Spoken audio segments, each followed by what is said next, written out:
guys, welcome to Motoroids. My name is Amit and this is the BMW 220d 2 Series Gran Coupe, and this also is BMW's entry level car in the Indian market. So what exactly is this car? When you talk about dimensions, this car is slightly smaller in terms of wheelbase, smaller in terms of length, smaller in terms of the width and height as compared to the 3 Series. Also, it's a front wheel drive, so it doesn't have the quintessential BMW driving dynamics, so to speak. And another change is this is a 4-door coupe, which means that it has a sportier silhouette and it looks slightly sportier to look at. This downward sloping roof defines the coupe character of this car, and another styling element that stands it apart is the frameless windows on the door. So all of these things make it stand apart from your regulation sedan. In terms of length, it's about 300 mm shorter than the 3 Series. In terms of wheelbase, it's about 140 mm shorter than the 3 Series. Width wise, it's about 10 mm narrower and the height is about 10 mm shorter. So that sums up the dimensions of this car and the overall styling language of this car as compared to a proper sedan. Now look at the front of this car, and it has the new expression of the BMW kidney grille, and since it's the M Sport version, it has quite a few aggressive elements as well. Look at those air intakes on the sides. They seem to have come from a much bigger, much sportier car, not from an entry-level car. And that's the thing with the 220d Gran Coupe or the 2 Series Gran Coupe in general. Although it's small in size, it's not small in character. It oozes character, it looks sporty, desirable, and I really think that in terms of styling, BMW have done a fantastic job. The headlights here are all LED units. You have these DRL elements around the LED units, and you also have this BMW LED branding over here. You have these air curtains here which reduce the turbulence around the wheels while also helping the car with its aerodynamics. Now the LED units on fog lamps that you see here are exclusive to the M Sport version. You also have these chunky piano black inserts. The central part of the lower bumper also looks pretty aggressive, and all in all, if you look at it from the front, there is an interplay of the body color and black color to make it look quite aggressive. It really looks very nice and seems to be a car which is from a segment above if you look at it from a design perspective and forget the size.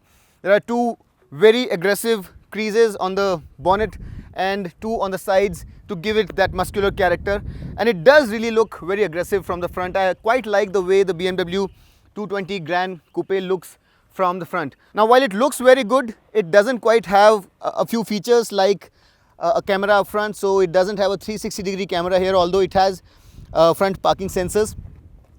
Now coming towards the side, the definitive feature, as I told you before, is the sloping roofline. You have this shark fin antenna. Another very interesting feature is this two-piece panoramic sunroof, which is quite an inclusion for such a small car, and I really appreciate that BMW have provided a big sunroof even for a relatively small car. Now the ground clearance here is not too much. It's about 155 mm, and over the more vicious bumps you will find the belly of the car scraping itself. The wheels here are 18 inches, and since this is the M Sport version, you have this M badging here, and the tires are also quite wide. As you can see, they are quite low profile tires, and they are 225/40, and the 18 inches here are replaced by smaller 17 inches on the Sport line and the Sport variants. The profile of the tires is pretty low, and the suspension on this car is also on the firmer side, so the ride at lower speeds is quite firm. The greenhouse area is surrounded by this glossy black to further enhance the sporty character of this car, and you'll also find glossy black at the side skirt area. These frameless windows, as I mentioned before, really add a lot of character to the car, and this car, despite being less expensive than the 3 Series, does look really sexy and premium. The fact that this is the M Sport version is further accentuated by this M badging behind the fender. Now the fuel tank here is 50 liters, and the fuel efficiency is fantastic too. I'll talk about it in a bit. But coming towards the rear, there is this styling element here which doesn't really have any functionalities, unlike the front where you have an air curtain. so this is rather useless. And then you have these wide LED lamps which look smashing in my personal opinion. They really lend a sense of width to the car when you look at it from the rear. And this car, no matter which angle you are looking at it from, it looks really smashing. Despite its small size, it has the character when it comes to the aesthetics of it. And I really quite like the way the 2 Series Gran Coupe looks. You have this glossy black applique running across the width of the car, the BMW logo here, 220d lettering, and this here is the fog lamp with the reverse light on the other side. And what really adds to the sporty character of this car when you look at it from the rear are these two circular exhausts and this Ford diffuser at the bottom in glossy black again, and that really completes the whole M Sport package. Now, while this car represents a lower segment, but it is no less glamorous and has all the bits that make it look special.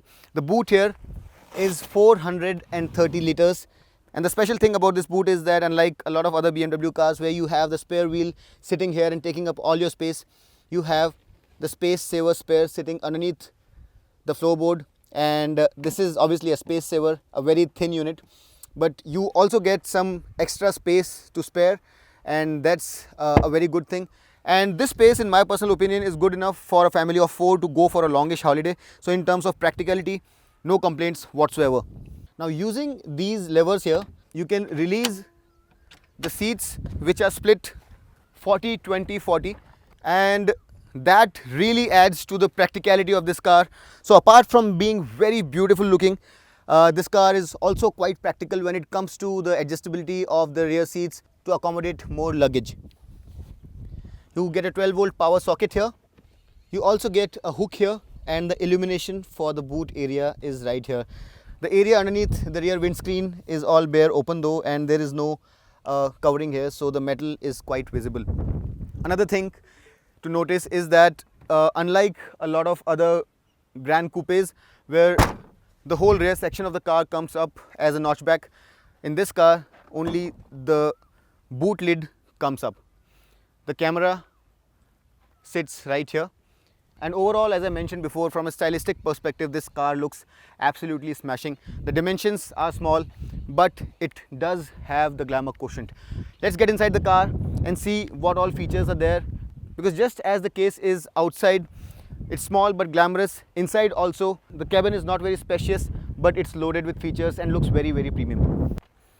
There are these styling elements on the ORVMs as well, and the blinkers are LEDs, and this here is the key with the door unlock, lock, boot release, and this customizable button. But the big bummer here is that you'll have to take the key out of your pocket, because only the BMW cars with comfort access key allow you to get inside without taking the key out, and you'll have to take the key out and unlock the car. Now, once you open these doors with frameless windows, you're opened by a cabin which is very well appointed and reeks of quality. But before we get in, let's have a look at the door panel here, and this area as well is all soft to touch, although the lower part here is hard plastic. You have electrical controls for the ORVMs. It's electrically folding.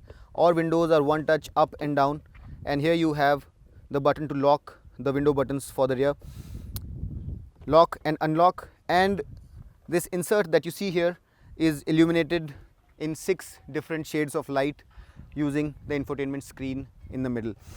Before you enter, you'd also appreciate the M badging on the door sills, and there is this M highlight on the floor mats as well. The pedals are made of metal with rubber grips, and there is a proper dead pedal as well.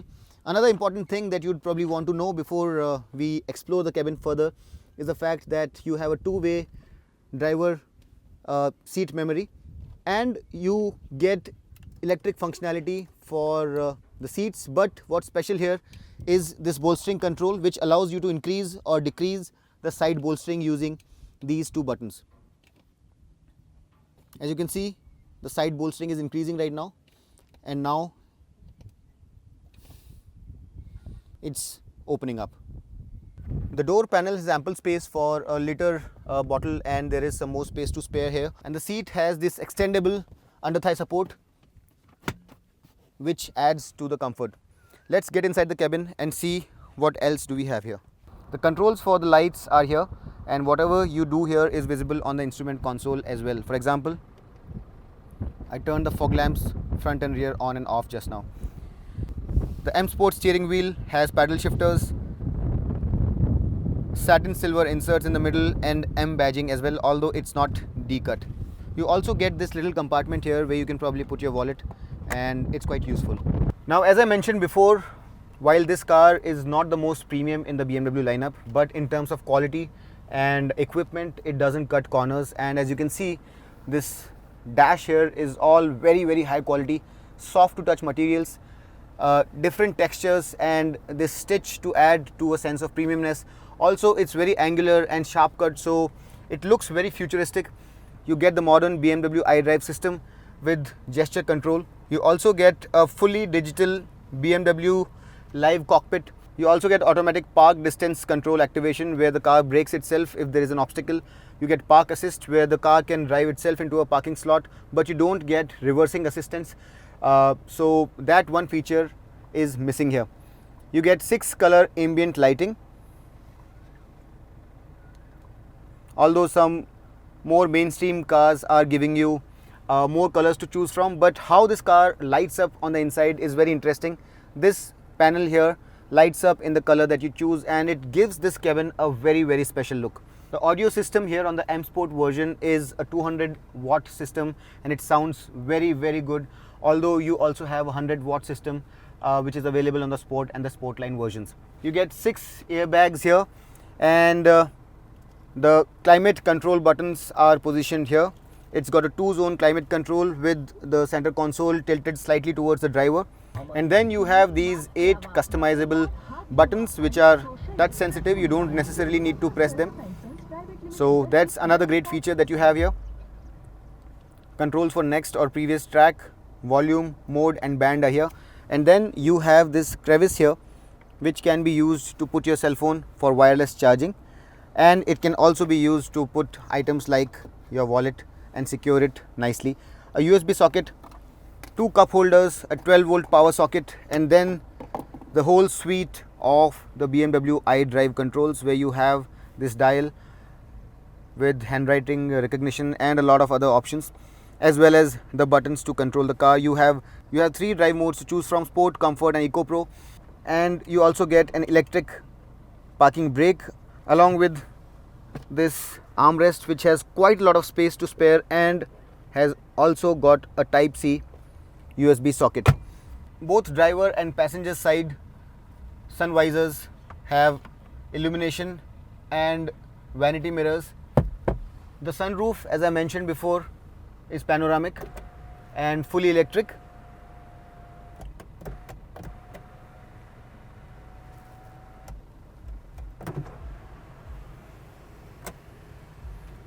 On one touch, it doesn't open fully, and if you want to open it further, you have to press it once more.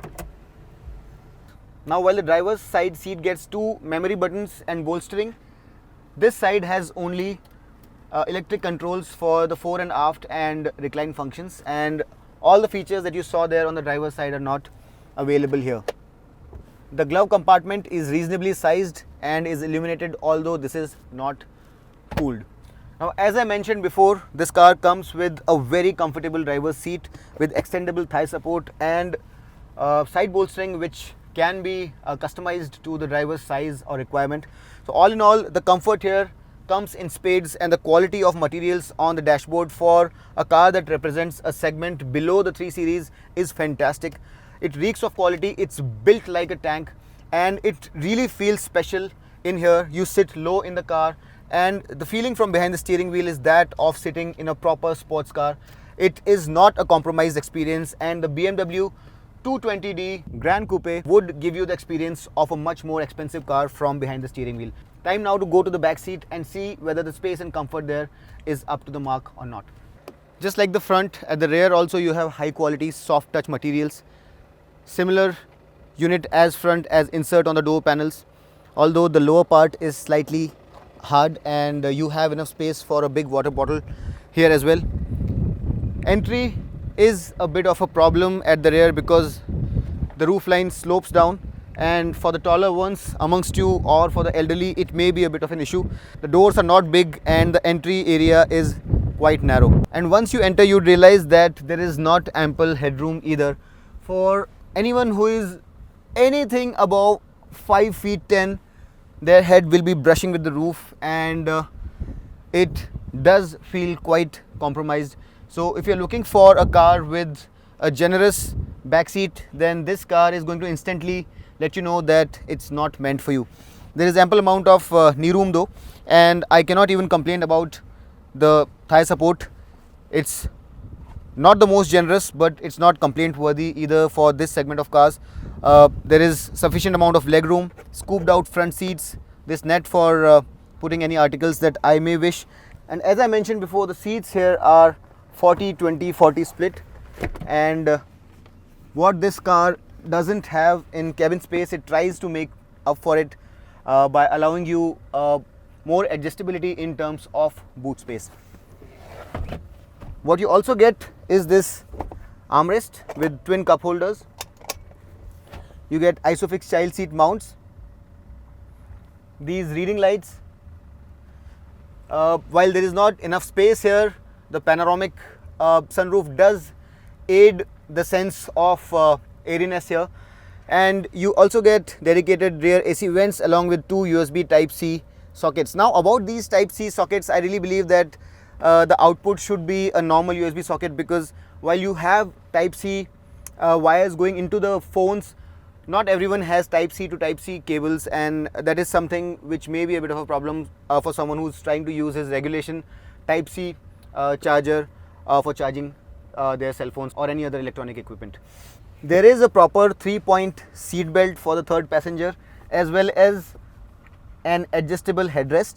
However, to make someone sit here as a third passenger would be a bit of a punishment, because there is hardly any headroom. There is a big hump here, so there is not enough leg room, and there is not enough width in the car also to seat 3 properly. So for all practical purposes, this is a car which is suited best for seating 2 people. And while shorter passengers can probably sit here with reasonable comfort, for taller passengers the headroom can be a bit of an issue. And this car isn't specifically meant for people who want to be traveling in the back seat for long journeys. Now I would want you to pay attention to what happens next, and then I'll start my review.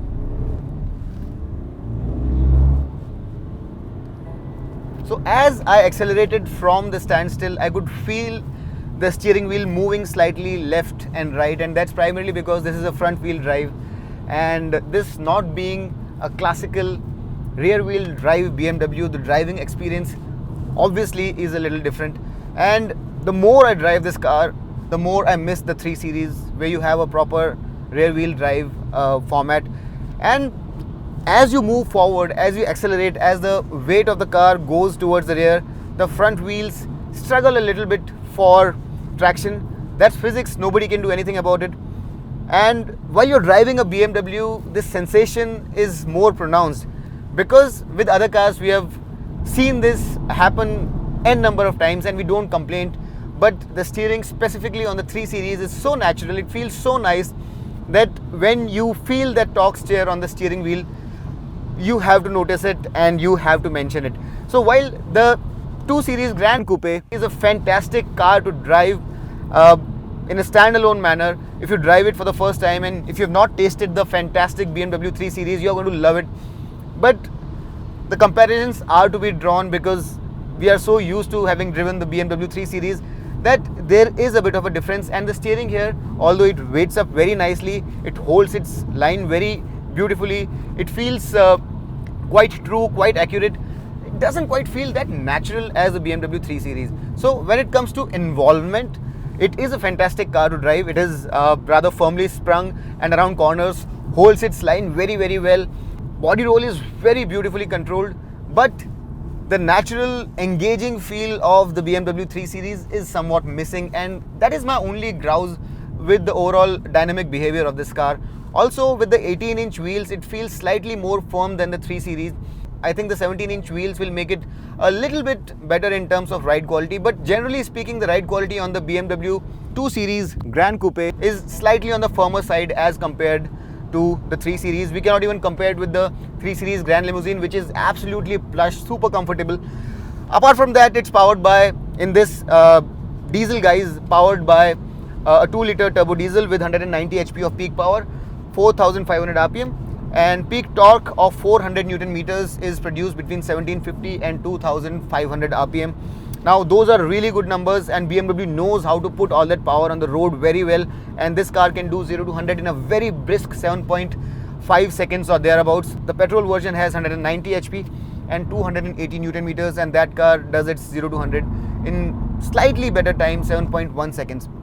You also have 3 modes to choose from: Sport, Comfort and Eco Pro. And the Eco Pro mode here needs a special mention because the fuel efficiency on this mode is fantastic. I drove down to Pune today and I got a fuel efficiency of about 18 kmpl, slightly more than that actually, over a distance of about 130 kilometers, and which is fantastic for a car this powerful. It's lighter than the 3 Series, only 1.5 tons, so that also helps its cause in terms of acceleration and fuel efficiency. Overall, it's a fantastic car, very enjoyable, slightly on the firmer side, not as comfortable as the 3 Series, but it's not quite the 3 Series. So if you compare the two, I would still go with the 3 Series any day. But by itself, the BMW 2 Series Gran Coupe is quite an experience in itself. Now let's be clear about one thing: the BMW 2 Series Gran Coupe is not meant for you if you're looking for practicality. I would really suggest that you go ahead and buy the 3 Series, spend the extra 5 lakh rupees and go for the base variant if you're looking for more space inside or even for more fun, because the 3 Series gives you a proper rear wheel drive BMW experience. Who this car is meant for is someone who wants a more panache in terms of the exterior styling, and that's what this car really has in spades. In fact, if you want to go for a more practical option, you can also go for the BMW X1, which retails for almost the same price and is a more practical option, not just in terms of the space inside but also in terms of its go anywhere capability. So if it's the visual flair that you are more into and you don't really want to be spending the extra bucks to buy into the higher segments like the 4 Gran Coupe or the 6 Gran Coupe, then the 2 Series Gran Coupe can really deliver on the aesthetic front primarily. It is a lot of fun to drive as well, but when you compare it with the 3 Series, it fades away, and the comparison with the 3 Series is like chalk and cheese. If you want to be having a lot of fun with your car and if you really appreciate the qualities of a rear wheel drive, then you'd any day go for the BMW 3 Series. So there you have it guys, the BMW 2 Gran Coupe is meant for someone who's looking more for style than performance or space or practicality, and to be very honest, at the price at which it's being offered at, it really delivers on that front. I really hope that this video was of some use to you. If you liked it, hit that like button, subscribe to Motoroids, always put Motoroids in your searches while looking for long form detailed videos, and until next time, this is Amit Shangani signing off. Rev hard, rev free and drive safe.